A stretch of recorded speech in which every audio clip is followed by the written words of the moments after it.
Hey, what's up, YouTube homies? Welcome back. To those of you that have been following along with my training.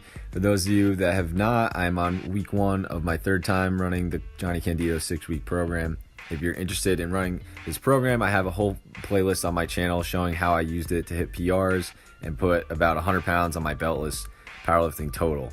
At this point, what I'm doing here is running this program with a belt, and although this is week 1, if you haven't been following along, I suggest you check out my last video where I talk about how I added to this program to avoid hitting a plateau.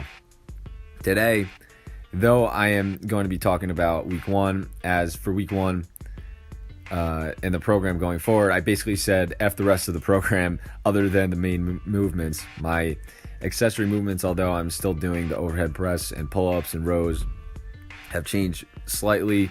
Those movements are now coming after supplemental movements that I added after I do main sets for the squat, bench, and deadlift. Those movements that I am going to be doing are the front squat, RDLs, and incline and close grip bench.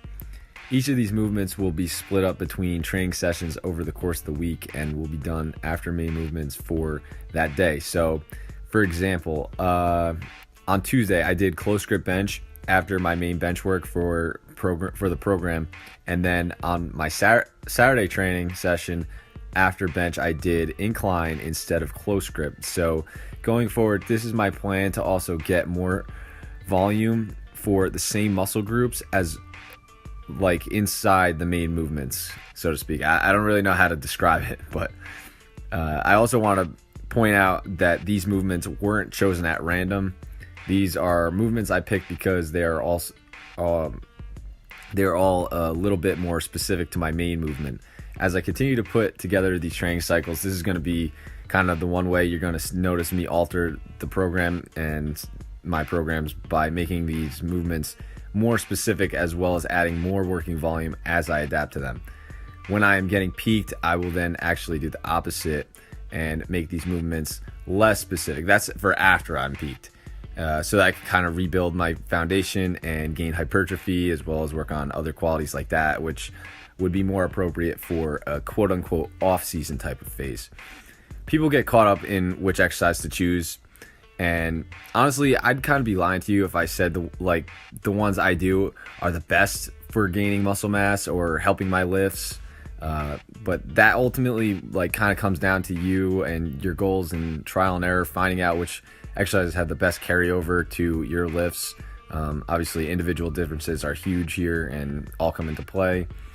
For the most part, all of the general main movements that the majority of people do have stood the test of time because they work or have at least worked for a large sample size of people. The fact of the matter is there are so many variables that you can't just copy someone and expect to get the same results forever. And the same goes for programming. No world champion did the same exact program year in and year out. Just accept that you're a complex being and your training must evolve as you do. If you're new, I do like the approach, though, of finding someone similar to you, maybe around your height, weight, training age, and segment lengths. I mean, you get as specific with it as you want, and then start with what works for them and try that first and see if it works for you, and then just go from there. Anyways, what you saw in this video was 270 for 6s on the squat and 350 on deads on Monday.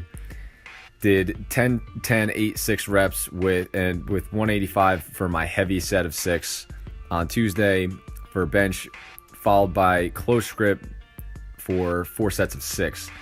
Then the same bench work on Thursday, followed by a pull training session, basically hitting back and biceps. That's something I'm kind of doing to switch it up and actually throw more back and bicep volume in and make that more of like a specific day where I just kind of hit back and bis and then give myself a breather, because then on Saturday I will be benching. Friday was 240 and 310 for sets of 8 on the squat and deadlift, and followed that by sets of 6 of RDLs.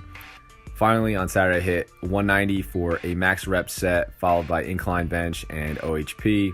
I finished that training session by hitting triceps and shoulders, so that's more like a push workout, and just kind of using that as my general split kind of template for this training, for this run of the program. So at the end of the day, that just about kind of does it for this update. So do me a favor, don't forget to like this video, comment, subscribe, and continue to kill it, guys. I will see you in the next one. Peace out.